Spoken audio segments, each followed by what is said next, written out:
America के Los Angeles के उत्तरी पर्वतीय क्षेत्र में लगी भयंकर आग लगातार फैलती जा रही है। आग के कारण वहां रहने वाले 50,000 से ज्यादा लोगों को जगह खाली करने का आदेश दिया गया है। वहीं दक्षिणी कैलिफोर्निया में प्रचंड हवाओं के कारण 2 स्थानों पर पहले भड़की आग अब तक शांत नहीं हो पाई है।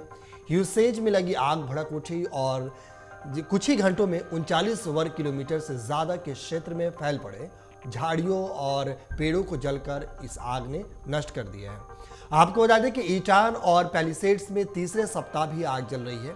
लॉस एंजलिस काउंटी के शेरिफ रॉबर्ट लूना ने बताया कि यहां करीब 50,000 लोगों को जगह खाली करने का आदेश दिया गया है। लॉस एंजलिस काउंटी के दमकल प्रमुख एंथनी मार्लोन ने कहा कि आग पर काबू पाना मुश्किल है, लेकिन अग्निशमन कर्मी काबू पाने में सफल हो रहे हैं। लूना ने आगे कहा कि इंटरस्टेट 5 मार्ग को बंद कर दिया गया है, इसे जल्द ही खोल भी दिए जाएंगे। यहां गौर करने वाली बात है कि अमेरिका के कैलिफोर्निया में उत्तरी लॉस एंजलिस काउंटी की कैस्टेट लेक के पास बुधवार को बड़े पैमाने पर आग भड़क उठी। इसे ह्यूसेज फायर कहा जा रहा है। स्थानीय मीडिया के मुताबिक अधिकारियों का कहना है कि ह्यूसेज फायर के कारण 50,000 से ज्यादा लोगों को निकासी के आदेश और चेतावनी के तहत रखा गया है। इसने लॉस एंजलिस और वेंचुरा काउंटी में 10,176 एकड़ जमीन को जला दिया है और गुरुवार सुबह तक 14% आग पर काबू पा लिया गया था।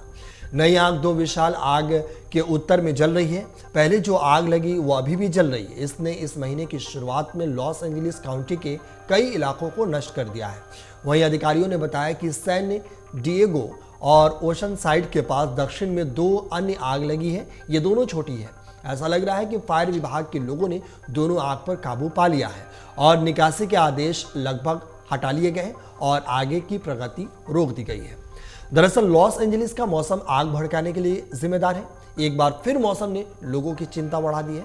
आग को फैलने के लिए जिम्मेदार तेज हवाओं को वापसी ने खतरों को और बढ़ा दिया है। कुछ जगहों पर हवाएं 20 से 30 मील प्रति घंटे की रफ्तार से चल रही है, लेकिन पूरे दिन इनकी गति और तेज होने का अनुमान है, जिससे आग बढ़ सकती है और वायु सैनिकों के लिए ऊपर से अपना संघर्ष जारी रखना कठिन हो सकता है। इससे पहले लॉस एंजलिस में जहां भी आग लगी थी वह जगह पूरी तरह से राख में तब्दील हो गई है। आग ने बड़े पैमाने पर नुकसान किया है। आग की चपेट में आने से अब तक कुल 27 लोगों की मौत होने की खबर है, जबकि बहुत से लोग लापता भी बताए जा रहे हैं। लापता लोगों का सुराग नहीं मिल पाया है। आग की चपेट में आने से 22,000 से ज्यादा घर भी जलकर राख हो गए हैं। आपको बता दें कि अग्निशमन कर्मी सिर्फ जमीन पर ही नहीं बल्कि विमानों के जरिए आसमान से भी आग बुझाने में लगे हैं, लेकिन इस बार काबू पाना बहुत मुश्किल हो रहा है। यह आग अब इंटरस्टेट और कॉस्टिक की ओर बढ़ रही है।